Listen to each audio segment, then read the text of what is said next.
Here we are. Chapters 5 and 6. So, when we last left our hero, quote unquote hero, he had found himself on the spaceship, I think. There we go. Hello. Hey, Sonia. How are you today? Doing well, you? Me too, thank you. Great. All right. Nevena 2 has arrived. Yes, sir. I'm presuming that one of them is for the microphone. Is that the deal? Just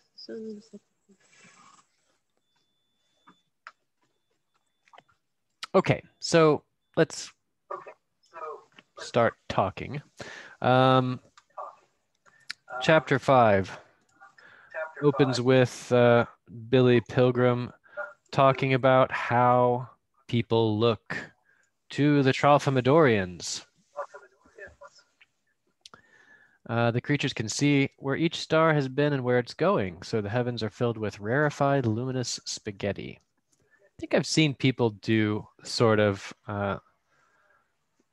computer animation or long exposure films that have that sort of effect, where you see a person moving through the room, just leaving a trail. I guess it's something like that. Tralfamadorians don't see human beings as two-legged creatures. They see them as great millipedes with babies' legs on one end and old people's legs at the other. It's kind of a funny description. Not much to get into there. This is just keeping up the story. He does mention, though, that he asked for something to read. And they don't have anything available except for on microfilm, except for one book, Valley of the Dolls. I wanted to bring this up for a brief aside. If you're not familiar with Valley of the Dolls, it's kind of another scandalous sort of book that was made into a kind of scandalous movie that's considered a cult classic these days. Dolls are pills. You can guess where that is going. It's one of those movies that's considered so bad that it's good. It's campy. And of course, very salacious kind of movie. Anyway, the reason I wanted to bring it up is because I can't help but wonder if the fact that, okay, first of all, do you guys know who Harlan Ellison is? He's another science fiction author. He actually has had a huge influence on modern fiction, much more than you might realize. Even if you haven't heard of him, you've almost certainly been affected by his work in some way, because he wrote stories that were later stolen for films like The Terminator. In fact, he got into a huge lawsuit with, who was it? Is it Ridley Scott? No, I can't remember now, who directed that first Terminator. One of those big mega directors, for stealing some of his ideas, and eventually he did win and was awarded some amount of money. Anyway, the reason I bring him up is that he was one of the directors of Valley of the Dolls, and he was friends with Kurt Vonnegut. They knew each other. So I can't help but wonder if Valley of the Dolls is in here just because Harlan Ellison, who just died recently, on June 28th, in fact, Vidovdan, and my birthday. I just wonder. I'm going to look around and see if I can find anything about that. Harlan Ellison is one of the writers, not the directors, of Valley of the Dolls film adaptation. And of course, in true Hollywood fashion, they took off the very down ending of the book and made it a kind of happy ending. And it led to a huge argument. And Harlan Ellison took his name off the film, but he's still there as uncredited if you look around. All right. Hello, Alexandra. Hello, Jason. Hello, everyone. All right, we were just getting into this, and I was just talking about a friend of Kurt Vonnegut's, Harlan Ellison, another science fiction writer, who seems to be obliquely referenced when they reference The Valley of the Dolls. Of course, they reference the book, not the film, but the film would have come out around the same time. I'm pretty sure. Actually, I'm not sure. I should check. Anyway, Harlan Ellison, check him out. He has lots of short stories. Um, so, question for you guys. He does get a Tralfamadorian novel. He says, let me see one. They tell him, oh, you would never understand it. How is it similar to the structure of Slaughterhouse 5? This is a bit of a memory question. And to be fair, in the next slide, I'm going to give the text that talks about the Tralfamadorian novel. Do you guys remember the description of the Tralfamadorian novel? He says, I want something to read. I've already read Valley of the Dolls. By the way, in his description of Valley of the Dolls, he says, it has its ups and downs, in a callback to his broken heel on his broken shoe. So if you don't remember, well, I'll just go ahead and put the text up. Interesting. I think he said that you can look at everything at the same time. So there is no beginning, there is no ending. That's true. Looking at the stretch of the Rocky Mountains, I think. That's for a person's life, yes. But the novel itself, it also like jumps from one event to the other. Yes. It jumps from one thing to another, at least as far as we would be able to see it. And it's funny because when you read the description of the Tralfamadorian novel, you hopefully say, oh, that's this novel. It says each clump of symbols, so let's say some group of paragraphs, is a brief, urgent message describing a situation, a scene. We Tralfamadorians read them all at once, not one after the other. So it's funny because we don't read them one after the other. I mean, we do, but we don't because the book is not in order. There isn't any particular relationship between all the passages. Okay, there kind of are here, but it's sometimes loose, especially when he jumps to a random time in his past. And we say, what is this about? Except that the author has chosen them carefully, so that when seen all at once, they produce an image of life that's beautiful and surprising and deep. There's no beginning, no middle, no end, no suspense, no moral, no causes, no effects. If you recall, in the previous chapter, the Tralfamadorians basically told him there is no why. And I love referring this back to the plague. There is no why. It's just sort of meaningless. Everything just happens. Okay, so then he gets flung back to his childhood. So there are a couple of flashbacks that he has here, and I think that they bear mentioning.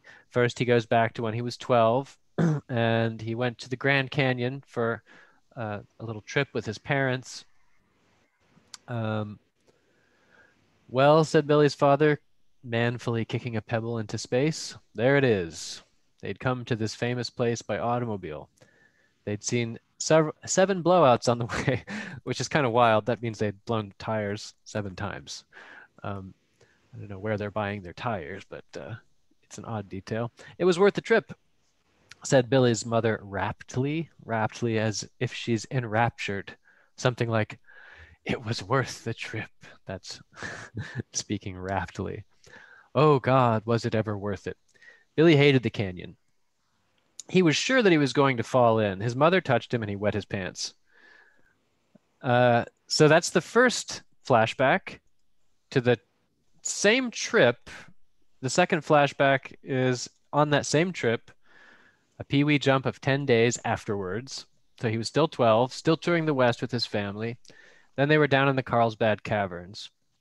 It's a series of underground caves. And Billy was praying to God to get him out of there before the ceiling fell in. A ranger was explaining that the caverns had been discovered by a cowboy who saw a huge cloud of bats come out of a hole in the ground.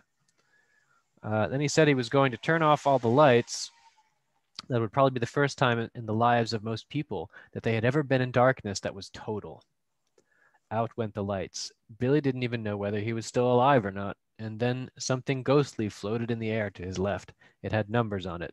His father had taken out his pocket watch. The watch had a radium dial. So, what do we get out of these two little scenes of his childhood? And remember the other one when he was younger. Do you guys remember from a previous chapter?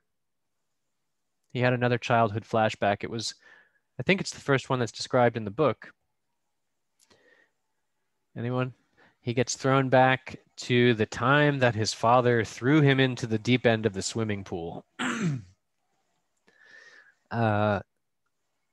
So you'll notice that all of these, even early memories, are kind of traumatic. This is something that we can talk about as we go forward, because Billy was maybe always traumatized, or at least always extremely sensitive to his surroundings and to his experiences. He took them much more to heart, or they affected him much more profoundly than most people would. He might have just been a hypersensitive child. So, of course, something like going to war is going to be absolutely mind-shattering for him, because even these experiences of going to the Grand Canyon and some underground caves cause him to have near existential crisis moments.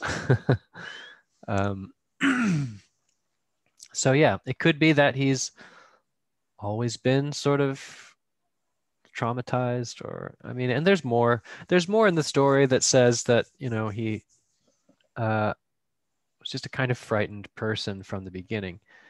It's just that, okay, who can tell me something about this contrast between late Billy and early Billy? Anybody have anything to say about that? Because have you noticed the earlier, younger, pre-war and childhood Billy is just kind of a sensitive, frightened person, but the later Billy is kind of just he's like I forgot the character's name from The Stranger. He doesn't have any motivations or anything. He's kind of realized that it doesn't matter what he does because he jumps through time and all that. Nothing really can be changed. And so he doesn't really have feelings about things, which is very much like The Stranger. If you guys know that book, we won't get too much into that now, but the main character there, you know, kind of starts off as less than human in a way, not really having any feelings about his own life, being extremely passive, and ending up committing a murder in that book. But yeah, okay, let's go on. Yeah, okay, so this is the question we were just talking about. That what does that tell us about him? It tells us that he was just very sensitive from a young age, or the trauma and the time travel radiated back to his early childhood. It's always been the trauma of the war. That's the science fiction interpretation. He even had the war trauma before the war because of time travel. It creates a bit of a chicken and egg problem, but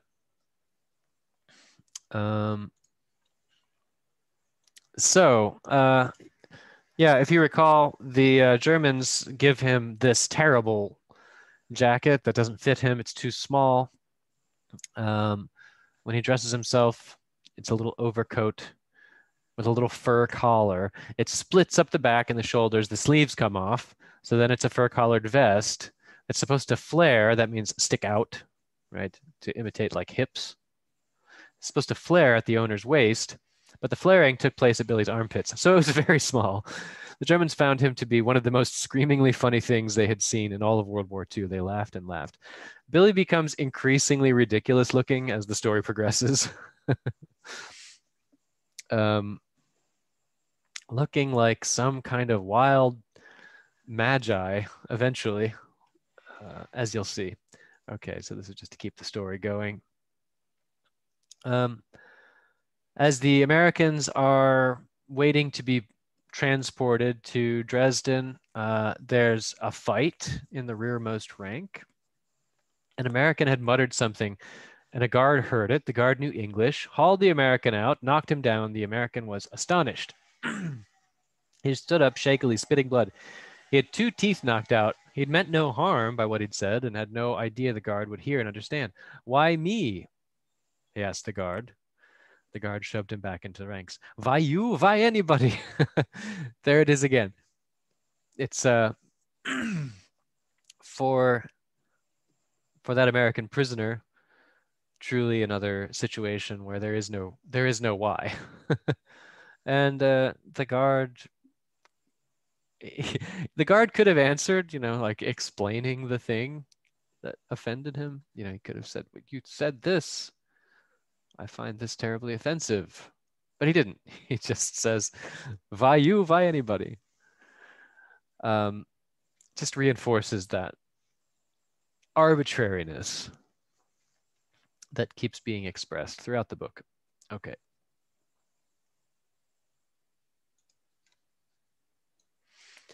The English prisoners. So the English prisoners are expressed or described as just smashing chaps.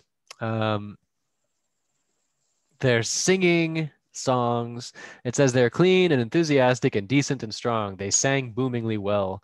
They had been singing together every night for years. They had also been lifting weights, chinning themselves. Their bellies were like washboards. The muscles of their calves and upper arms were like cannonballs. They were all masters of checkers and chess and bridge and cribbage and dominoes and anagrams and charades and ping pong and billiards as well. They were adored by the Germans.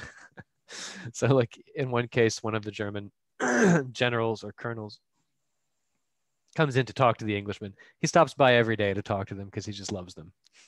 He teaches them German. They play piano together. So it's kind of a funny relationship. Yeah. He thought the Germans thought that these were exactly what Englishmen ought to be. As contrasted with the Americans, who are, well, you've got Billy, who we've heard plenty about. You have Paul, who we're going to hear more about in just a second, but we met him in the last chapter as being just a vengeful person, just a bad specimen of human being, also like covered in pock marks and not seemingly fit to fight. And then, excuse me. Do we have the? Well, in any case, they certainly don't match up to the Englishmen. And, this particular group of soldiers had just been through an extremely harsh battle, except for Billy. He never saw the combat. And that train ride. So they were just a wreck when they arrived there. And the English prisoners, they want to make the Americans at home. They're like, come on in here, come on in here. They bring them in to their sort of living area that they've made. The Germans, by the way, have allowed them a lot of amenities. So they have near domestic comfort levels at the prison.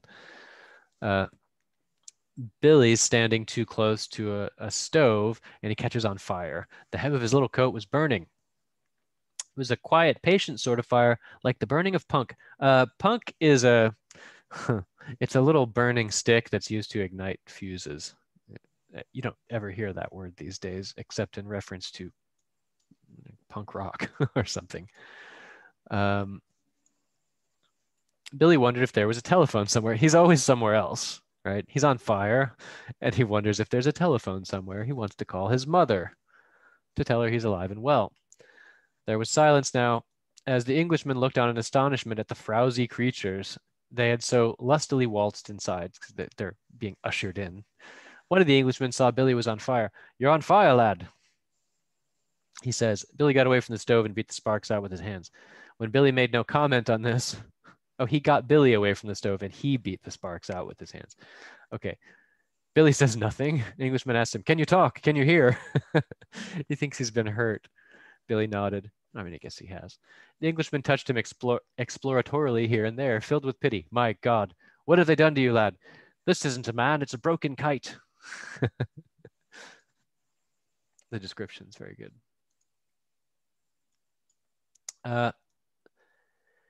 The English prisoners put on a production of Cinderella that they've been planning for weeks. This is, I find it just charming and funny. They've been planning to put on this production of Cinderella for the American guests. They've been anxiously awaiting the arrival of the American prisoners so that they could put on Cinderella. They've been rehearsing. They've made up their own songs for it, apparently, because you can see from this lyric that it's not the original Cinderella. So they've put a lot of effort into this. They've made costumes.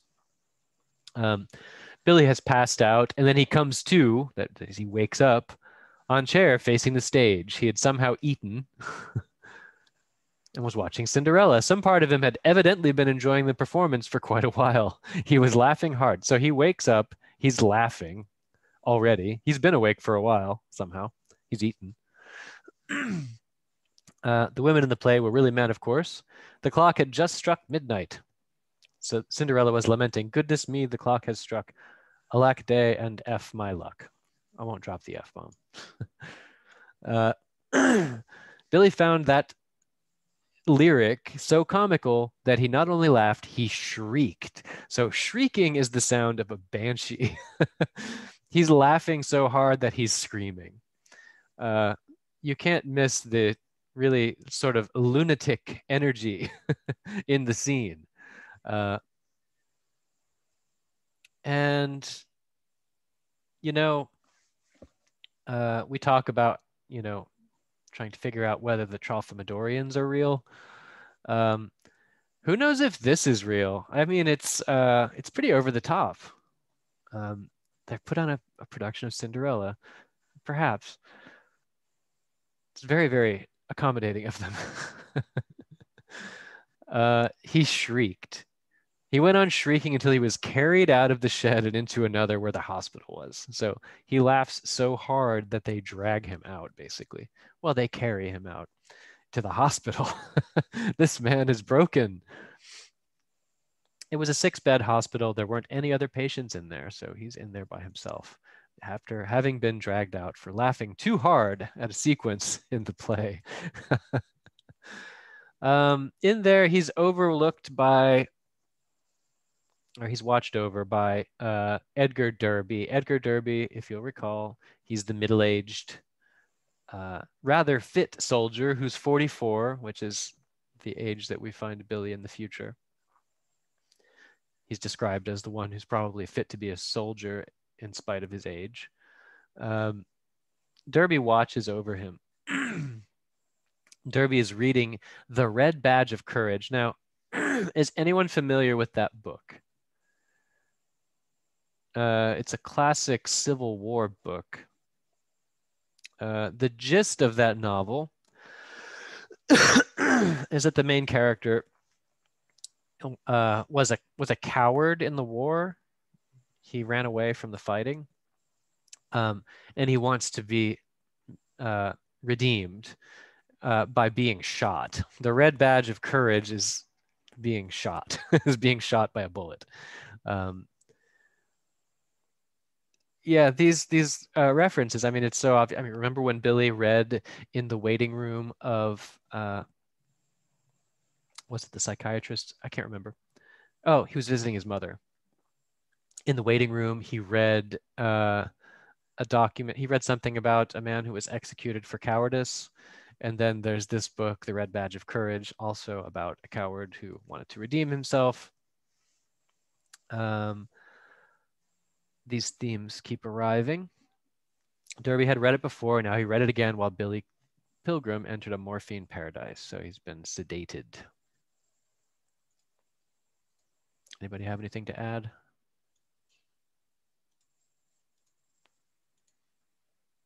Okay. Billy goes in a dream state to an alternate reality in which he's a giraffe. I'm not sure what to make of the choice of giraffe. Maybe it's just absurd and fun. Um, the giraffes around him. He feels, by the way, as a giraffe, finally as uh, as if he's at home with himself. He feels comfortable for once with his existence. The other giraffes accept him as one of their own, as a harmless creature, as preposterously specialized as themselves. In other words, they're specialized to a ridiculous level to, eat the fruits from the tall trees.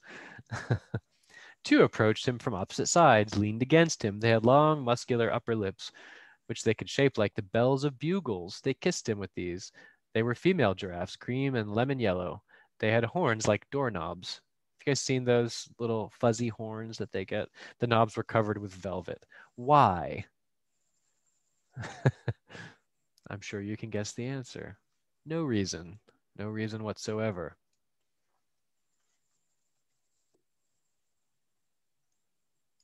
All right. So later, when Billy this is just after the war and another time jump, Billy winds up in a treatment center, a psychiatric ward, and we meet Elliot Rosewater. Now, Elliot Rosewater is an important character in other novels by Kurt Vonnegut. Remember, he has a universe within which he writes, and so you have recurring characters, including Kilgore Trout, who we're also going to talk about here. So, yeah, his roommate, let's say, in the bed next to him is Elliot Rosewater. Rosewater was sick and tired of being drunk all the time. So Rosewater appears in Breakfast of Champions as a pretty central character. And of course, there's the book, God Bless You, Mr. Rosewater. I think he gets mentioned in some other stuff too. I can't remember off the top of my head. It was Rosewater who introduced Billy to science fiction. And in particular, the writings of Kilgore Trout. So if you recall, Kilgore Trout is, well, you can see here, he's a science fiction writer, often believed to be a projection of Kurt Vonnegut himself. But Kurt Vonnegut says that he's Theodore Sturgeon, another science fiction writer. So who knows? There are lots of reasons to think it is Kurt Vonnegut, just kind of giving a funny, fictionalized version of himself. Especially with how deprecating he is about Kilgore's writing. I don't know if I put it up here in the selections, but at some point, Elliot Rosewater says that Kilgore Trout's just not a very good writer. He has great ideas, but he's not a good writer. If it were actually Teddy Sturgeon, you'd think that Teddy Sturgeon might be offended by that. Anyway, yeah, Rosewater had a tremendous collection of science fiction paperbacks under his bed. He brought them to the hospital in a steamer trunk, one of those big trunks. Those beloved frumpish books. Did we lose someone? Yes, we did. Beloved frumpish books gave off a smell that permeated the ward, like flannel pajamas that hadn't been changed for months, or like Irish stew. Rosewater was twice as smart as Billy, but he and Billy were dealing with similar crises in similar ways. They had both found life meaningless, partially because of what they'd seen in the war. Rosewater, for instance, had shot a 14-year-old fireman, mistaking him for a German soldier. So it goes. And Billy had seen the greatest massacre in European history, which was the firebombing of Dresden. So it goes. They were trying to reinvent themselves and their universe. Science fiction was a big help. Okay. Anybody have anything to say about that? Yeah, I think this phrase partly because of what they had seen in the war. So it's not just the war that that was so horrible. I think in life they also didn't have any luck, or maybe they witnessed many deaths and misfortunes. So it's not just the war that made them mentally ill, I guess. I agree with you there. But what do you think about this? They were trying to reinvent themselves. So this goes to this sort of, theorizing about the book. Okay, I'm not saying that like Kurt Vonnegut was taken away by aliens. What I mean uh, is it that the character Billy Pilgrim is actually taken away by aliens, or is Billy Pilgrim uh, just engaged in a massive coping mechanism?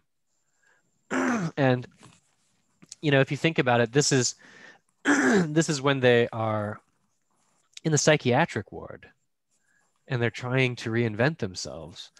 And this guy says, check out these science fiction books. Excuse me.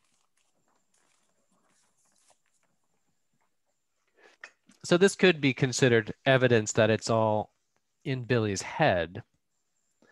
Of course, I don't think that question is definitively answerable, nor should it be. I mean, it would kind of ruin the fun. But it's, there's always a little space. The door is always a little bit open for you to interpret it that way.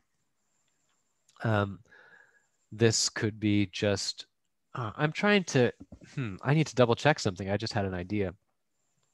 Okay, I was just remembering the thing about the shock treatment. That should be around this time that he meets Elliot Rosewater, which would be even more of a piece of evidence if it's, during the time that he had shock treatment and met this guy who helped him cope with his problems by giving him science fiction books, then it stands to reason that he just kind of got absorbed in, I mean, Kilgore Trout, as you'll see in other books, and actually in this book too, not just in other books, writes about Tralfamadorians. Okay.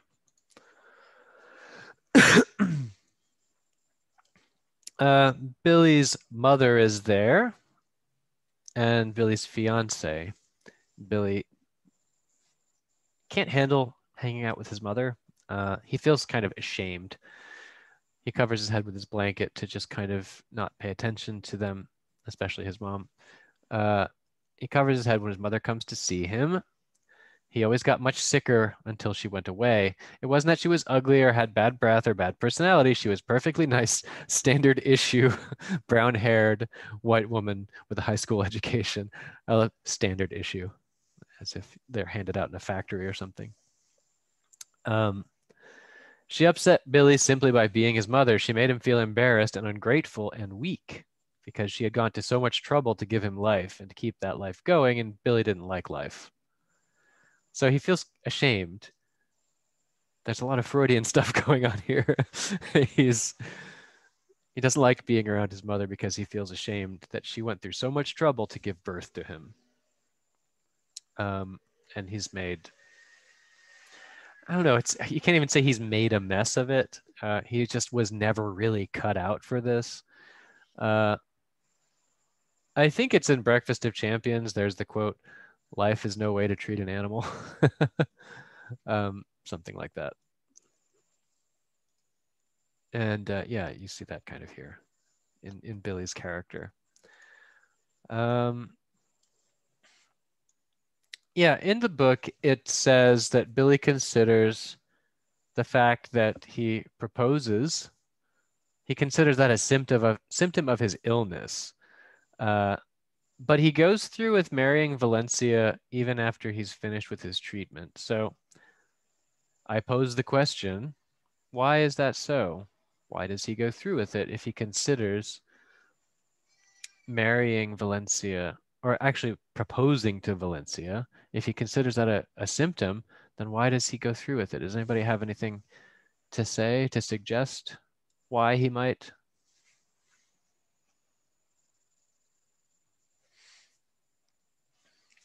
What is it that, okay, just to remind you, she's not described in glowing terms.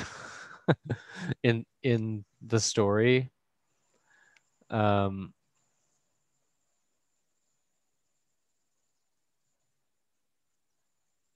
There is something that is said in the book, though. Okay, so of course he's seen it all already because he jumps through time.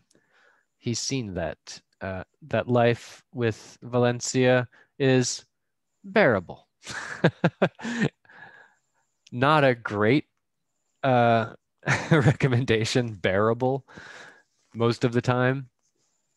It's quite suited to his personality if you think about it, because he's so passive in everything. And he realizes that she'll be devoted to him and he doesn't have to do much.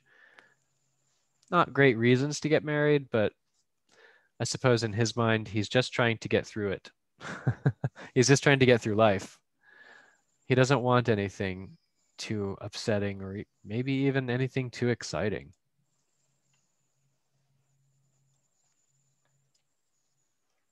Okay. Just a sec. All right. We get two Kilgore Trout stories. Kilgore Trout stories, as I mentioned before, appear in other books. Sometimes you just get one line and the person in the story is saying, I read this crazy story. In the story, blah, blah, blah. And that's it. Sometimes you get more details. We get some more detailed stories here compared to some of the others. The first one that's mentioned is Maniacs in the Fourth Dimension.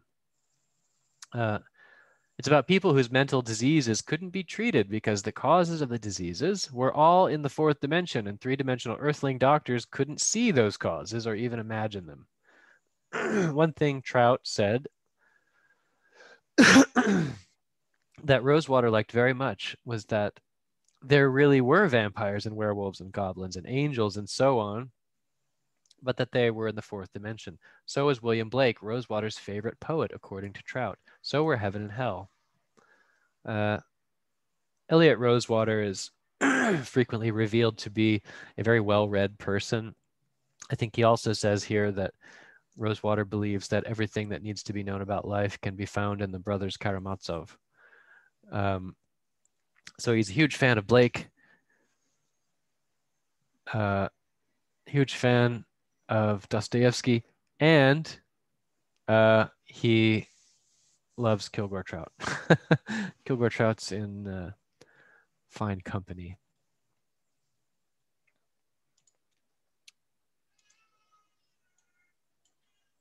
The other story, perhaps more interesting. By the way, what do you think that this previous story?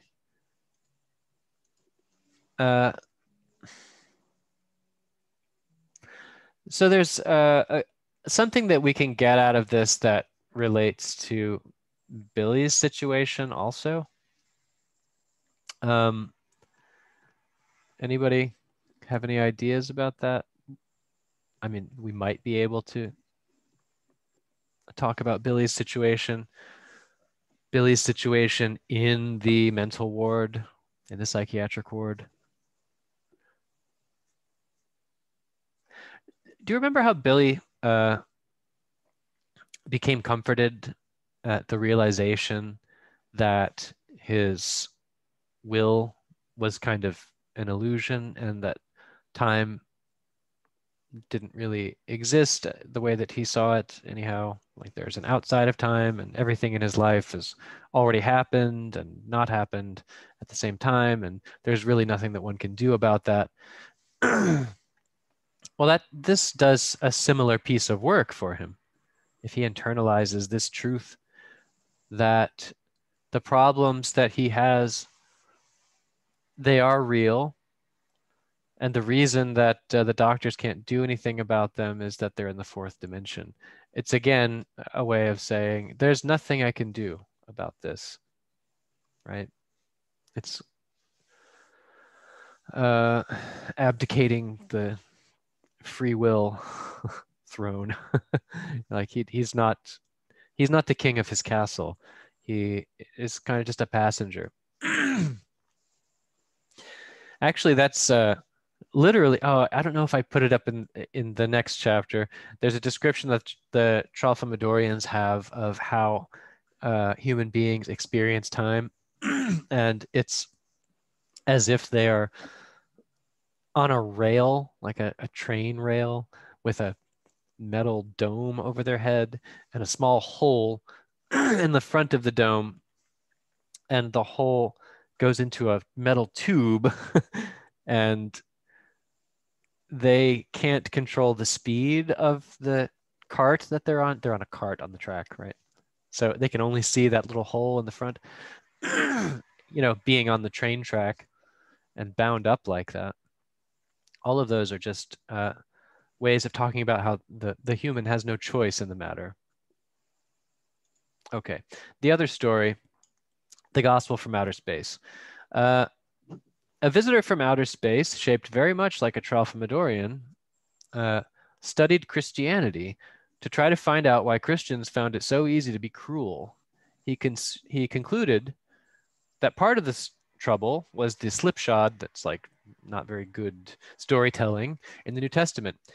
He supposed the intent, so the alien, the Tralfamadorian, supposes that the intent of the Gospels was to teach people, among other things, to be merciful, even to the lowliest of the low.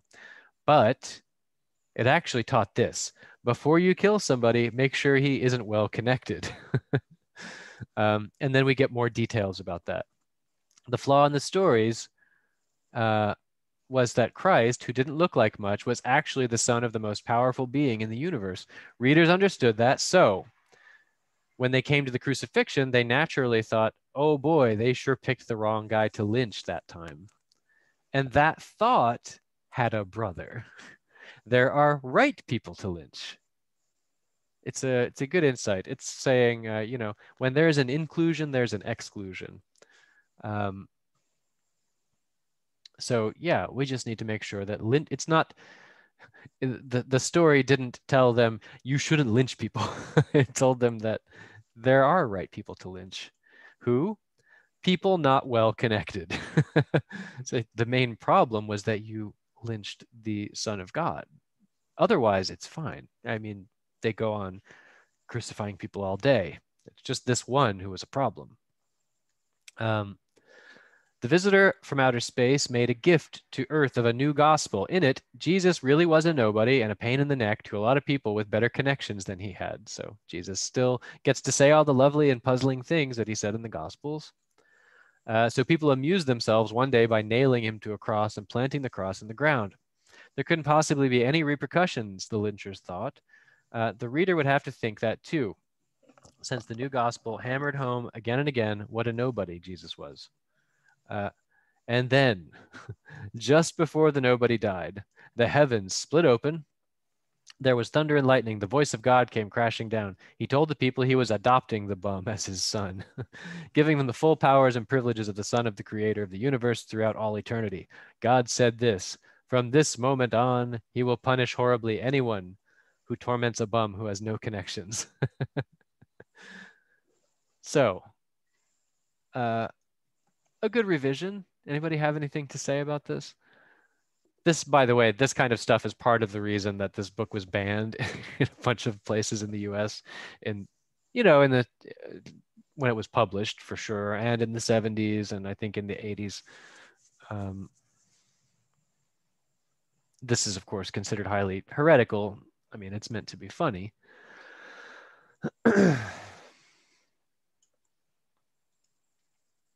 Okay, well, let's go on then.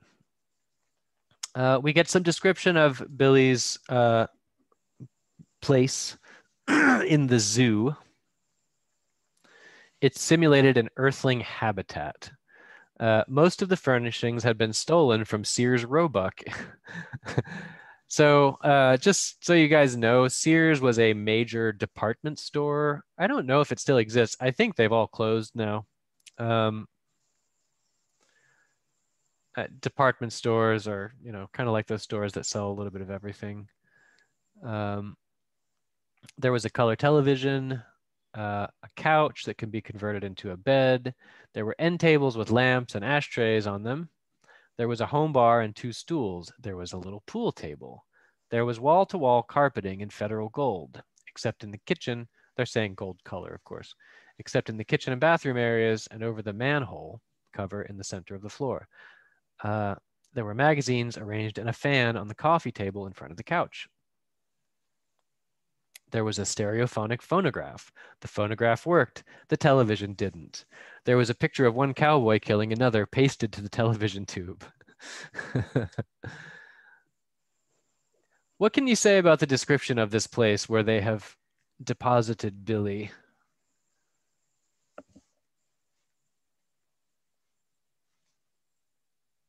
I mean, there's something about it, right? It's very much the image of a 1950s living room from a television show.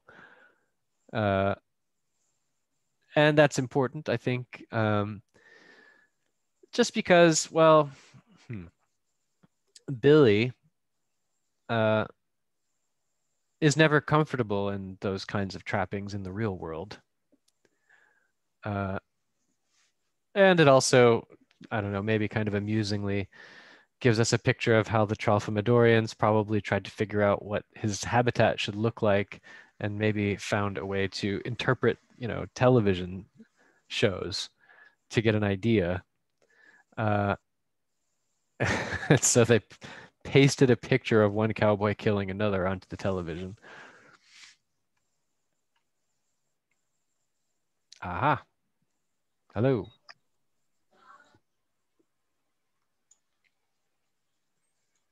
All right.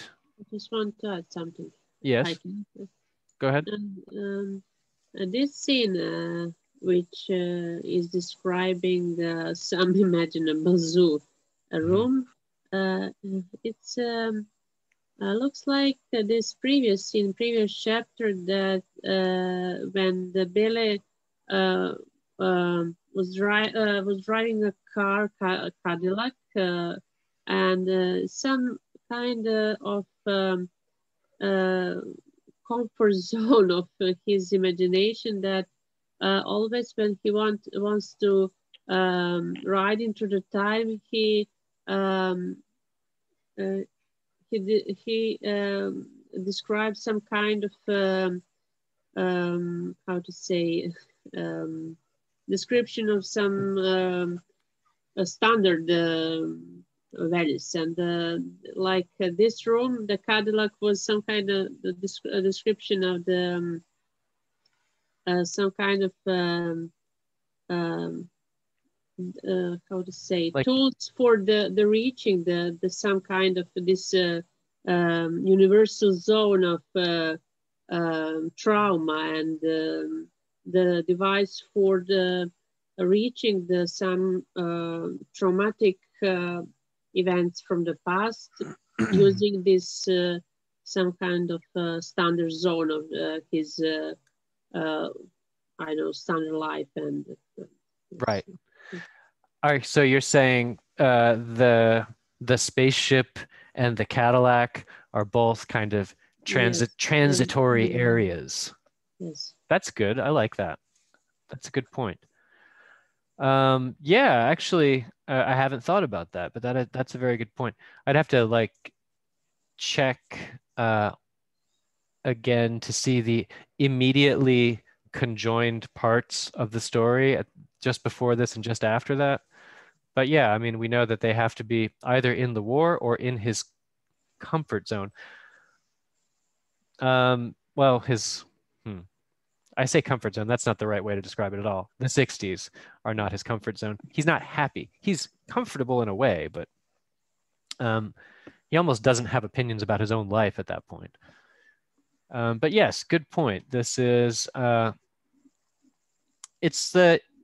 it's where he escapes to, though, and where he finally starts to feel some kind of something like happiness in his existence, is in the zoo. And there are comparisons between how he's treated in coming into the zoo and in coming into the prison camp. You know, he's like stripped naked, for example. He gets stripped naked here also. I don't know if I put that part in here. I think I did in a moment. Yeah, he ate well. He washed his cup and plate. He's behaving here like the English prisoners. He washes his cup and plate. He does exercises. So he's behaving like the exemplary prisoners now. Most Tralfamadorians had no way of knowing Billy's body and face were not beautiful. They supposed he was a splendid specimen. So Billy he's loving it. This had a pleasant effect on Billy, who began to enjoy his body for the first time. There's a scene where he takes a pee, and all the Tralfamadorians applaud. So he finally starts to feel something like happiness when he's in this either elaborate fantasy world or in a spaceship. That feeling only increases as he is given a partner eventually. The Tralfamadorians explain that there are 5 sexes on Tralfamador, each of them performing a step necessary in the creation of a new individual. They looked identical to Billy because their sex differences were all in the 4th dimension. Okay. I should have put the previous scene before this slide, but he winds up back in bed with his wife in I think it's just after the war when he's just getting married. And they're having this talk. She says, "You must have secrets about the war." Or not secrets, I guess, but things you don't want to talk about. He says, "No." She says, "I'm proud you were a soldier. Do you know that?" He says, "Good." Was it awful? Sometimes. Just a second. All right. A crazy thought now occurred to Billy. The truth of it startled him. It would make a good epitaph for Billy Pilgrim and for me too. The whole reason I put this little selection up here was to be able to include the epitaph. Do you guys know epitaph is the writing on a tombstone? This is the epitaph. By the way, if I didn't mention it before, Kurt Vonnegut does all these little doodles. This is the thing that he thinks of while he's lying in bed with his wife. This is just after they've gotten married. And this is how he imagines his grave should be.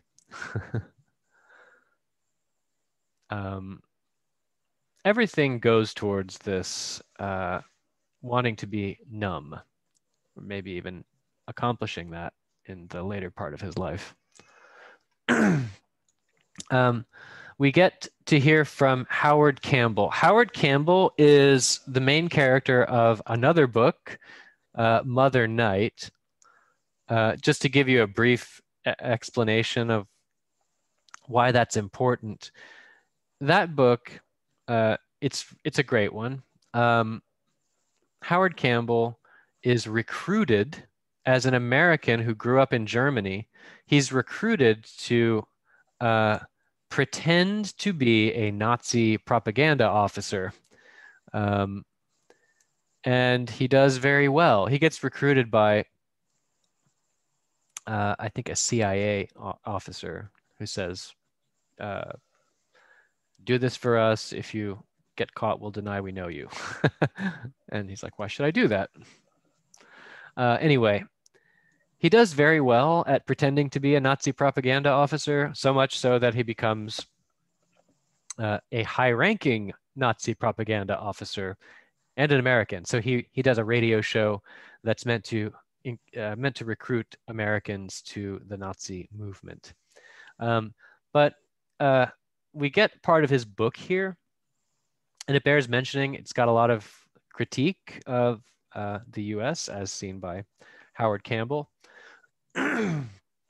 He says, America is the wealthiest nation on earth, but its people are mainly poor, and poor Americans are urged to hate themselves. To quote Ken Hubbard, ain't no disgrace to be poor, but it might as well be. It's in fact a crime for an American to be poor. Even though America is a nation of poor. Every other nation has folk traditions of men who were poor, but extremely wise and virtuous, therefore more estimable than anyone with power and gold. No such tales are told by the American poor. They mock themselves and glorify their betters. The meanest eating or drinking establishment owned by a man who is himself poor is very likely to have a sign on its wall asking this cruel question: if you're so smart, why ain't you rich? There will also be an American flag no larger than a child's hand, glued to a lollipop stick and flying from the cash register. It goes on. Americans, like human beings everywhere, believe many things that are obviously untrue. Their most destructive untruth is that it's very easy for any American to make money.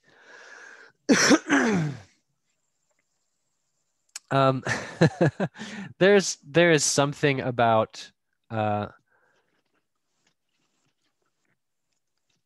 American Protestantism that has this, I don't know how far into this I want to really go, but this is definitely a thing where there are people that consider it a sort of an evidence of your moral failings if you haven't achieved material success. And I think that that's just an outgrowth of sort of Protestant ethics. I mean, a specific kind of, I don't know. Have you guys heard of the Gospels of Prosperity? You may have seen televangelists in the US, famously those guys who look like, car dealers with, huge white teeth and a fancy suit saying, God wants you to be rich. So send me money. It's definitely a thing. Those are, people who, in saying God wants you to be rich, also would say that, your poverty is, an affliction. This is, something that definitely resonated with me. I mean, I've had this kind of experience of this kind of person's thinking, let's just say that. So yeah, those who have no money blame and blame and blame themselves. This inward blame has been a treasure for the rich and powerful, who've had to do less for their poor, publicly and privately, than any other ruling class since, say, Napoleonic times. Many novelties have come from America. The most startling of these, a thing without precedent, is a mass of undignified poor. They do not love one another because they do not love themselves. Once this is understood, the disagreeable behavior of American enlisted men in German prisons ceases to be a mystery. So this whole little monograph was written for the German officers to try to understand their American prisoners. There's more that I didn't include here. It basically says don't expect them to have solidarity that much for each other, at least beyond a certain extent. And that's certainly borne out by the attitudes of at least Paul Lazaro, who we're going to find out more about here in just a second. Billy gets his cellmate on the spaceship. Her name's Montana Wildhack, a motion picture star. In time, Montana came to love and trust Billy Pilgrim. He did not touch her until she made it clear that she wanted him to. So there's this thing about how Billy's flying saucer life is almost like a kind of an adolescent fantasy. It's, childish, like, I'm locked into this, room with a beautiful woman who's a movie star, and I have all this, food and a nice place to live, and people watch me and love me. I'm kind of famous in a way. Tralfamadorians come from all over just to see me take a pee.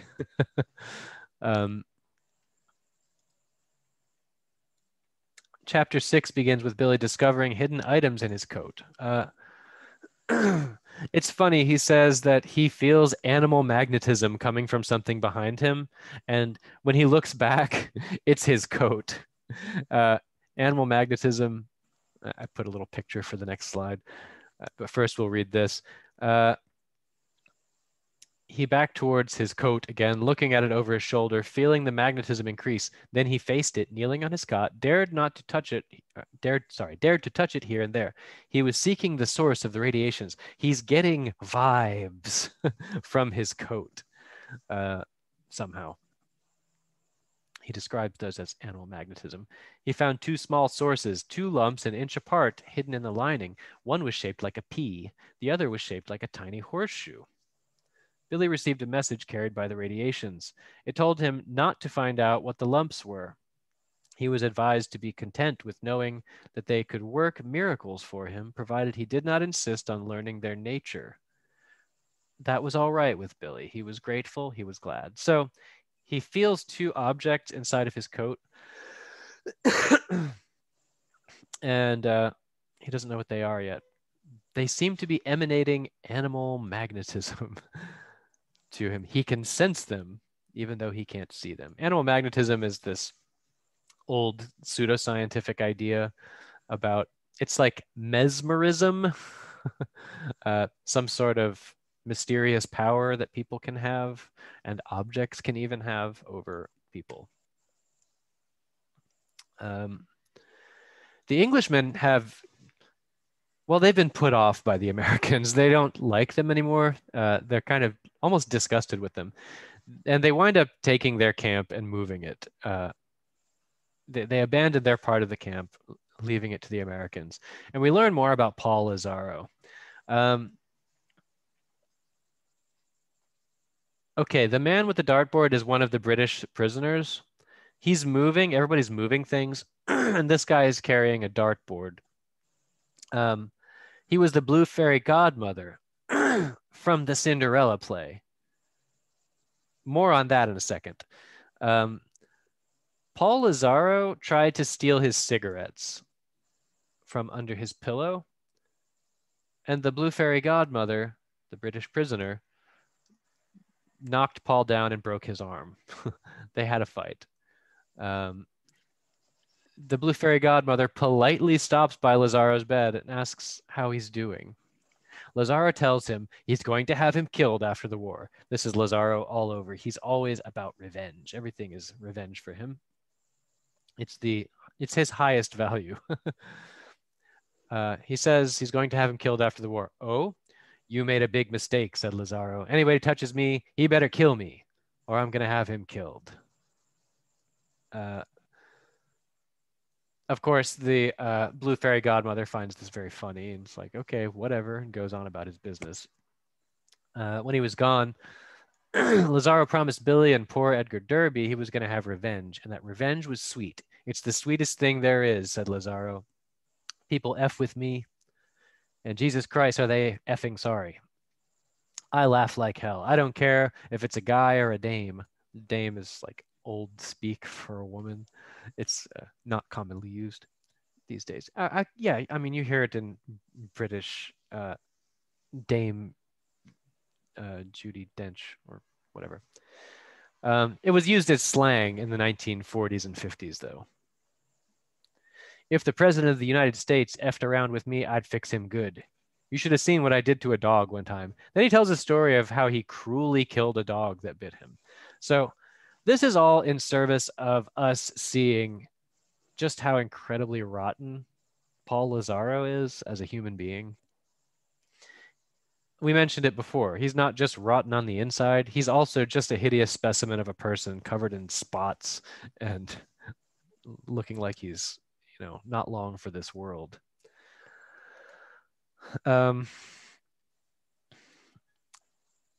Billy starts to say something and Lazzaro erases with his hand anything Billy might be about to say. Just forget about it, kid. Enjoy life while you can. Nothing is going to happen for maybe 5, 10, 15, 20 years. But let me give you a piece of advice. When the doorbell rings, have somebody else answer the door. Billy says now this is really the way he's going to die, too. Every now and then, Kurt steps out and says, Billy says. Billy says now, this really is the way he's going to die, too. As a time traveler, he's seen his own death many times. He's described it to a tape recorder. I, Billy Pilgrim, the tape begins, will die, have died, and always will die on February 13th, 1976. So I wanted to talk for a second about the Blue Fairy Godmother. Of course, the Blue Fairy Godmother is the character from one of the fairy godmothers from Cinderella. Or no, it's just the one. I get all these Disney things confused. Everybody knows what I'm talking about, right? I don't have to explain Cinderella. I hope. Interestingly, in the novel Mother Night, the intelligence officer who recruits Howard Campbell is called the Blue Fairy Godmother. It's obviously not the same person because this is a British character who is playing the Blue Fairy Godmother, but I don't know what to make of that. What kind of connection he's trying to make between these two characters, or if it's just something that he likes to keep as thematic in his stories. Also, the Blue Fairy from Pinocchio, we could draw a relation to that, would make Pinocchio into a real boy. So yeah, the Blue Fairy Godmother is not only this Englishman who is one of the characters who winds up providing Billy with his boots that he gets in the next scene. I mentioned that Billy becomes increasingly ridiculous looking. Well, after the Englishmen leave that part of the camp, oh wait, there's one more scene here before we get to that.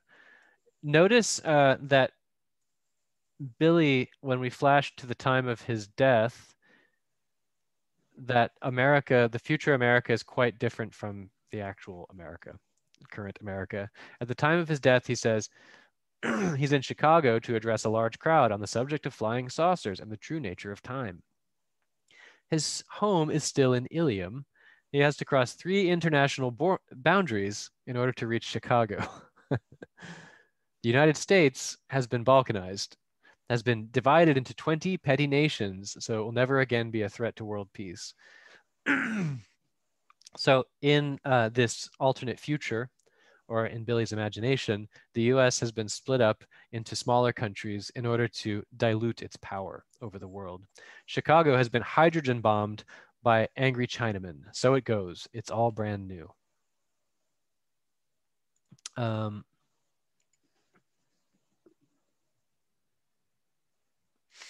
Yeah, then back in Dresden. As they neared the theater, they came upon an Englishman who was hacking a groove in the earth with the heel of his boot. He was marking the boundary between the American and English sections of the compound. As I said, the Brits were quite put off by the Americans after meeting them and interacting with them. Billy and Lazaro and Derby didn't have to ask what the line meant. It was a familiar symbol from childhood. Kurt Vonnegut wants to constantly impress upon us this sort of boyishness that's underneath all of this.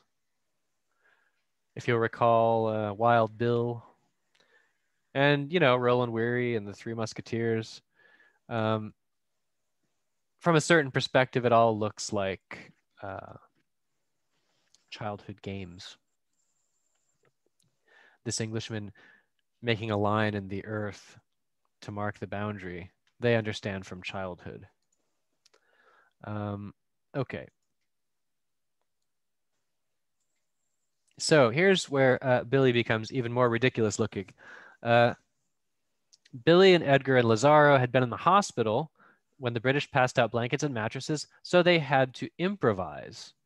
They went to the stage, pulled the blue curtains down, azure blue, made nests.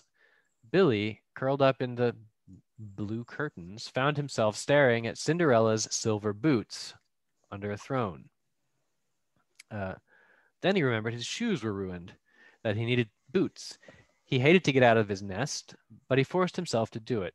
He crawled to the boots on all fours, sat, tried them on. The boots fit perfectly. Billy Pilgrim was Cinderella, and Cinderella was Billy Pilgrim. So it goes on to tell us that his old jacket, it was so ripped up that he just started using it as a muff. If you guys aren't familiar with what a muff is, it's basically like a tube that you put your hands inside of. It's usually made of animal fur to keep your hands warm. So he's made his jacket into a muff. He has silver boots, and he begins to wear this blue curtain around like a toga. So he looks fully ridiculous. He's wearing silver boots, a muff, and a blue curtain like a toga. He has become something else. Fate has dressed him this way, as he goes on to say in another part. They arrive in Dresden, and they're being, lined up and taken. Oh, first they're in the train. They arrive at 5. The boxcar doors were opened. The doorways framed the loveliest city that most of the Americans had ever seen. The skyline was intricate, voluptuous, enchanted, and absurd. It looked like a Sunday school picture of heaven to Billy Pilgrim. Someone behind him in the boxcar said, Oz. So like the Wizard of Oz, right? That was I. That was me. So Kurt Vonnegut was there behind Billy. That was me. The only other city I'd ever seen was Indianapolis, Indiana. We get some more description of how beautiful Dresden was to emphasize the tragedy, or the cultural loss, let's say, of the city being firebombed. I did dig up a picture of Dresden. I couldn't find a higher resolution one, at least one that I was happy with. This is from around that time, just before the bombing. The Americans meet the guards that will be watching over them. So there are 8 of them. The guards are scared. They're going to be watching 100 men, and they need to be authorities to these 100 men. And these 8 guards, they knew what sick and foolish soldiers they appeared to be. One of them had an artificial leg and carried not only a loaded rifle, but also a cane. Still, they were expected to earn obedience and respect from the tall, cocky, murderous American infantrymen who had just come from all the killing at the front. Then they saw Billy Pilgrim in his blue toga and silver shoes, with his hands in a muff. He looked 60 years old. Next to Billy was Paul Lazaro with a broken arm. He was fizzing with rabies. Paul is described as rabid because of his aggressive attitude. Next to Lazaro was the poor old high school teacher, Edgar Derby, mournfully pregnant with patriotism and middle age and imaginary wisdom, and so on. So the guards immediately feel fine. Oh, okay. We thought we were going to be watching 100 vicious murderers. And then they see Billy, and Billy diffuses the situation for them. As they get marched through town, somebody in the crowd sees Billy and gets offended at his appearance. One of the Germans, a surgeon. It says that the surgeon had been through World War I already. He carried himself like a military man, even though he was a civilian. He spoke English, and he said to Billy, I take it you find war a very comical thing. So he thinks that Billy's trying to insult him, insult the Germans, or make fun of war. Imagine that they're like, hey, we've captured these American soldiers, and then the soldiers come out and they're dressed like the Blue Fairy Godmother. It doesn't say much for the fighting force that captured them. Like, oh, good job, nice. You've captured a theater troupe. Or he's just making fun of war. I take it you find war a very comical thing. Billy looked at him vaguely.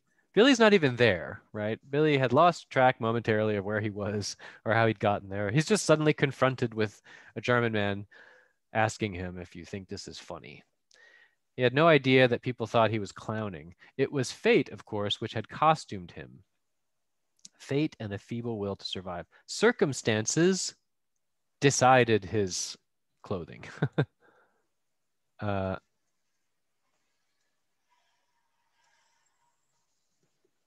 just a sec. Okay.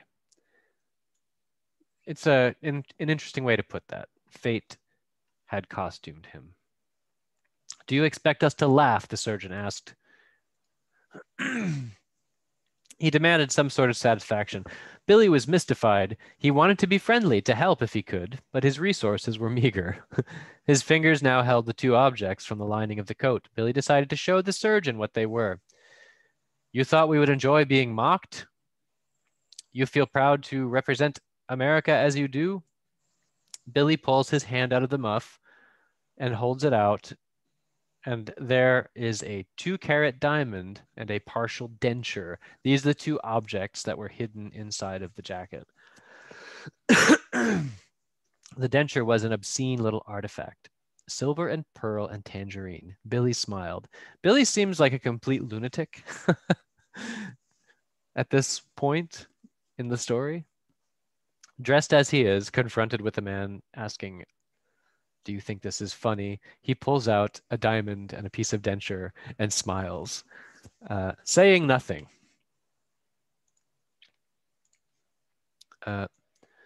Our heroes arrive at the eponymous detention center, eponymous Slaughterhouse 5. And here's where we come to the end of this chapter. There's a big number on the door of the building. The number is 5. Before the Americans could go inside, their only English-speaking guard told them to memorize their simple address in case they got lost in the big city. Their address was this: Schlachthof, Schlachthof 5. Schlachthof meant slaughterhouse, 5 was good old 5. And that's where we come to the end for now.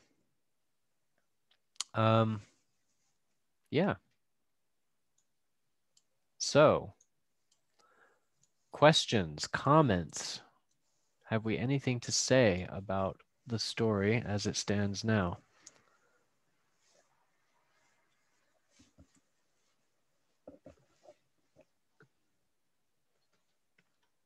Okay. Well, I want to just remind you guys, if you want to send me something to put in the slideshow, please do.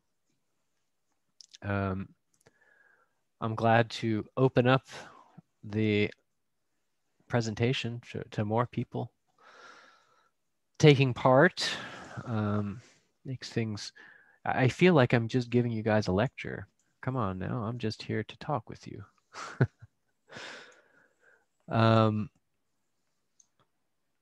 Yeah. Okay. Well, if you guys don't have anything else to ask or any comments to make, next week we're doing chapters 7 and 8. Want to explore a little bit more. There are some things we're going to talk about in the mopping up. Yes, Nevena? Yeah, I want to add some in the end. I made a point about this morphine delirium state of Billy when he made his son giraffe like a symbol of some transition to this, how to say, traumatic period and some kind of dreaming and delusions and reaching with the past events. And also in this point, I want to disconnect with the Russian poet Gumilev, also the poem Giraffe, which also some kind of symbol of some kind of delusion and reaching the unusual world in another part of war like Chad, the African state, and that he wanted to find lost love and some kind of some loving memories, and also some kind of disconnection. The Billy also imagined the giraffe by also using the morphine and to some kind of animal. How describes maybe animal hypnosis in some to connect the further session, further chapter, part of chapter that the animal is symbol of some kind of hypothetic hypnosis and connection with the traumatic past events, and it's a kind of another kind of symbol like Cadillac and Cinderella, the symbols of animal from animal world, some kind of fairy tale and something imaginable and maybe maybe absurd and some kind of certainly absurd. As far as the poem, I'm not familiar with the poem that you're referring to, but it does seem to be just a way of mapping his at least temporary peace from the morphine onto some kind of experience. I mean, it is one of the places, one of the few places in the book where he feels happy, where he feels a kind of, no reason to think about the lack of will that he has. He feels accepted by his fellow giraffes. There's no reason for him to be rejected. But yeah, I mean, in a way, maybe everything, not just maybe, everything that is between the actual moments in his life that are all disjointed is some kind of transitory state. And if we're trying to pick apart things that really happened to Billy, of course, we know that Billy is a fictional character. But we could probably include his experience of believing that he's a giraffe as something that really happened while he was under the influence of morphine. But you see, they're all different like levels of likelihood that these are things that are supposed to have actually happened to him. On the one hand, flying through space in a zoo, in a spaceship with a film star and being watched by aliens. That's on the one